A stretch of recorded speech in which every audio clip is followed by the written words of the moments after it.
Then we take a look at social. And so as I mentioned, when the picture launched, it created this huge cry and this outpour on social channels, right? So just people are all of a sudden talking about this issue that we've been talking about in our little groups, and we're very passionate about, but now everybody's talking about it. What's going on? This is so terrible. How can I help? So this is just some social tracking we did. On the left, you'll see this big chart. The light blue is Twitter, right? So the majority of the conversation's happening on Twitter. Now, is this really true? Not necessarily, because of privacy settings, we can't get as much information from Facebook. So I'm sure there's a huge amount of there. This is another challenge. How do we capture those dark channels? How do we measure them? How do we work with them? However, on the right is our Amnesty audiences and their engagement levels. And you'll see the dark purple is Facebook. So we have all this conversation happening on Twitter that we're not part of. And we have a small conversation happening on Facebook on our channels, and the engagement rates are through the roof. So how do we approach this? What do we do with this information? Similarly, we look at topics. So we can look at people's areas of interest based on their profiles. So this is our Twitter scan. So these are all the people talking about the refugee crisis in different areas. To the right is what people are generally talking about on Twitter that we would never talk about. So basketball leading. Surprisingly, we don't talk about basketball a lot at Amnesty.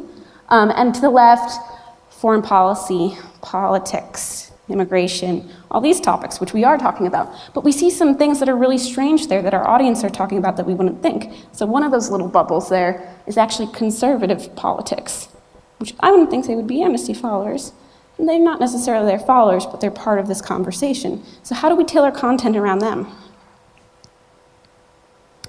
So here's some decisions we made. The first, to the left you'll see, we actually built a petition that lives solely in Facebook. So it's a native petition to Facebook. So when we're looking at those engagement rates on Facebook, which are so high, why are we even trying to make them to convert on our site?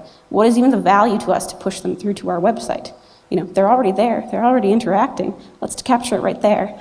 Also, our Facebook audience and the people engaging are mostly female. And so when we do content around this, we did a little video with this too that talked about the children. And it has these two little twin boys and their mom. And so moving to that area, just so we get an even higher response. I also have no marketing budget, similar to Alice, if you guys were at her talk. So we had, an incredible ad spend on this of £100. And I can tell you our conversions were 30p a person. Yes, that's amazing. I have never had a campaign go that well. Facebook actually sent us an email. They're like, this is amazing. I'm like, I know, it's great. Now I need to both make people excited about that so they give me more money, but also mediate expectations so they're not every 30p I give you, I'm getting a conversion. I'm like, it's not how it works. But we're getting there. To the right is how we're talking about Twitter. So this is also looking at our different audiences. Like I said, our Facebook audience is female. Our Twitter audience is not interacting with us, but they are talking about these issues, and they're older, more conservative men. And they're talking about the issues in a more news fashion than that kind of personalized level that our Facebook and our female audiences are. So we do a lot more effort in using the terms, we welcome refugees, very clear speak for Twitter. This is what we're trying to get across in a simple point, and also contextualizing it and making it more newsy. So we did this great piece about how in 1956, Hungarians had to flee abroad, and then here we are, only so many years later, and they're turning refugees away. Well, that doesn't make sense. This is why this is important to you. Can you imagine being in this situation? This is why it makes impact. That wasn't so long ago, and now it's happening again, and what can we do about it?